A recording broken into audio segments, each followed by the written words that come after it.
दोस्तों, बचपन में हमने कई किस्से कहानियां सुनी हैं दादा दादी से।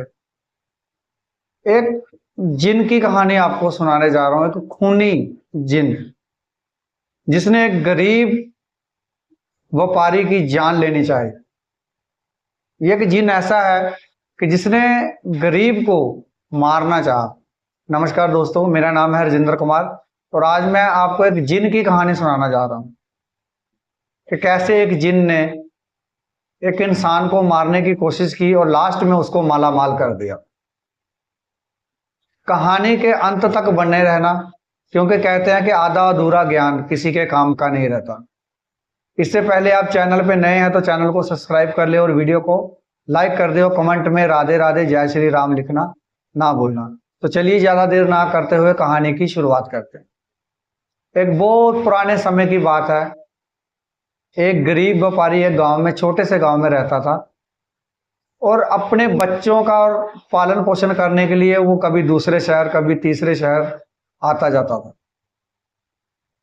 एक दिन उसकी बेटी ने कहा कि पापा मुझे ये चीज चाहिए। उस व्यापारी ने सोचा कि ये कहीं दूसरे शहर में ही मिलेगी, दूसरे गांव में मिलेगी। उसने अपनी बेटी को वादा किया कि ठीक है, अब की मैं अगर व्यापार करने बाहर जाऊंगा तो ये जो तुम्हारा सामान है वो ले आऊंगा। कुछ समय बाद व्यापारी फिर अपने घर से निकला व्यापार करने के लिए दूसरे शहर के लिए। अपने खच्चर को लिया और रवाना हो गया। रास्ते में वो इतना थक चुका था कि उसने सोचा कि चलो इस पेड़ के नीचे मैं आराम कर लेता हूं।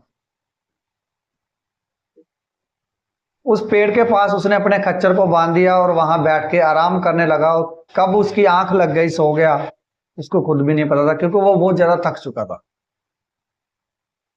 जब उसकी आंख खुली, उसने अपने खच्चर की तरफ देखा तो उसका खच्चर वहां नहीं था। उसने सोचा कि खच्चर गया कहाँ है, इधर उधर देखने लगा तो उसका खच्चर एक नदी के पास गया था, वहां पानी पी रहा था। व्यापारी ने भी वहां से पानी पी लिया। जैसे व्यापारी ने पानी पिया तो उसको आवाज आई, ये आदमजाद, ये क्या कर रहे हो?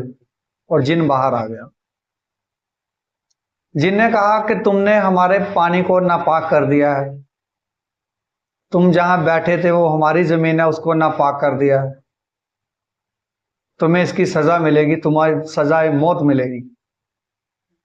उस व्यापारी ने उसके सामने बहुत हाथ पैर जोड़े कि मैं गरीब आदमी हूं, व्यापार करने के लिए निकला हूं, कैसे भी करके अपने बच्चों का पेट पाल रहा हूं। अगर तुम मुझे मार दोगे तो मेरे बच्चों का पेट कौन पालेगा, मेरा घर कैसे चलेगा? जिन कहता है कि ये मुझे नहीं पता, तूने मेरी झील को नापाक कर दिया है, तूने हमारी मिट्टी को नापाक कर दिया है, तुम्हें मौत देनी पड़ेगी। व्यापारी काफी समय तक वहां बैठा रहता है, सोचता रहता है कि क्या करूं।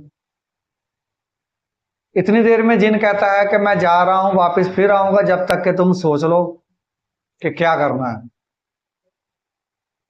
व्यापारी बैठ के ये सोच ही रहा था, इतने में दूसरा व्यापारी वहां से गुजर रहा था। उसने देखा कि कोई इंसान वहां बैठा है।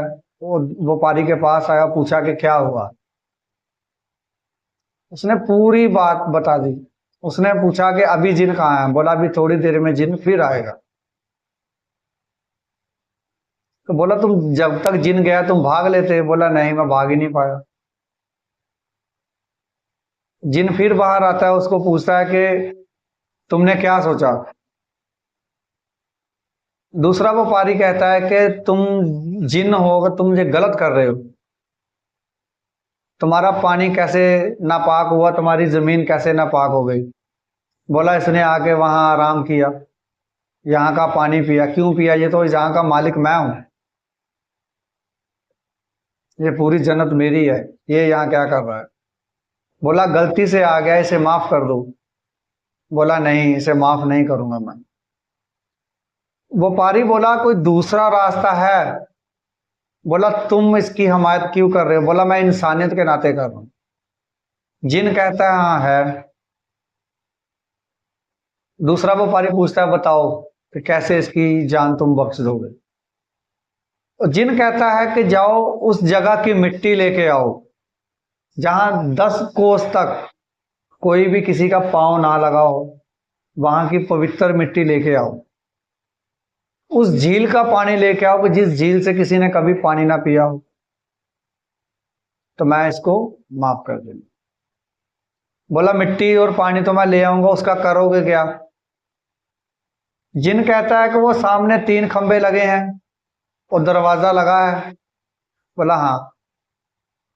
बोला वो 3 खंभों में से 2 खंभों में जहर लगा हुआ है, वो तीसरे खंबे में जहर नहीं लगा, उस तीसरे खंबे से वो दरवाजा खुलेगा और वो पाक मिट्टी वहां रख देना और पानी इस नदी में आके डाल देना। बोला ठीक है। वो वहां से निकल जाता है, वो कहीं इधर उधर भटकता रहता है, वो जगह देखता है, काफी समय बीत जाता है। तो सोचता है मैं करूं तो क्या करूं, ऐसी कहीं मिट्टी नहीं कि जहां इंसान के पांव ना लगे, ऐसा कोई पानी नहीं कि जहां किसी इंसान ने पानी पिया ना हो। क्या करूं मैं? वो तो उसे मार डालेगा। ऐसे में एक मौलाना वहां से गुजर रहे होते हैं, उस आदमी को देखते हैं, पूछते हैं कि तुम ऐसे क्यों बैठे हो? वो दूसरा व्यापारी जो है पूरी बात उनको बताता है। मौलाना कहते हैं कि ऐसा तो ना तुम्हें कहीं मिट्टी मिलेगी ना कोई पानी मिलेगा, ये जिन भी जानता है, वो उसे मारना ही चाहता है। तो बोला अभी मैं क्या करूं, मैं तो उसको बचाना चाहता हूं। मौलाना कहते हैं कि तुम जैसा मैं कहता हूं वैसा करते हो तो उसकी जान बच सकती हो। वो कहता है कि क्या करूं? मौलाना बताते हैं कि तुम ऐसा ऐसा कर दो। बोला ठीक है। दूसरा व्यापारी वहां जाता है और मिट्टी को खंबे की साइड में रख देता है, क्योंकि वो जानता है अगर मैं गलती से दूसरा खंबा का अगर घुमा दिया दरवाजा खोलने के लिए तो मैं मर जाऊंगा, मुझे तो पता ही नहीं कि कौन से खंबे में जहर है कौन से में नहीं है। और पानी झील में डाल देता है और उस जिन का इंतजार करता है। जिन बाहर आता है, उससे पूछता है कि तूने पानी डाल दिया? बोला हाँ। बोला मिट्टी रख दी? हाँ। कहना मैंने वो दरवाजा खोल के उसमें मैंने मिट्टी रख दी है। जिन कहता है मैं कैसे मान लूं? बोला तुम जाओ उस दरवाजे को खोलो और देख लो। बोला ठीक है।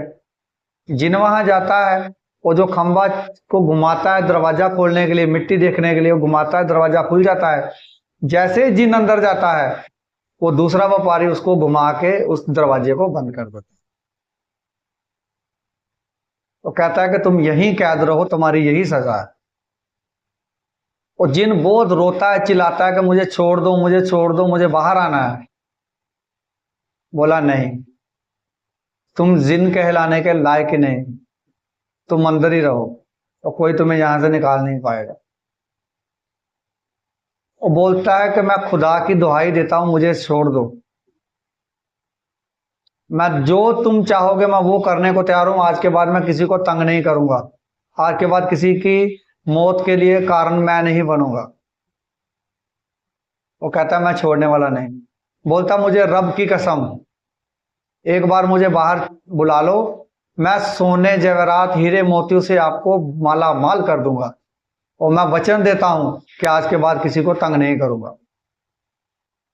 तो दरवाजा खोलता है, जिन बाहर आता है। तो जिन बहुत खुश होता है, उनसे माफी मांगता है हाथ जोड़ के।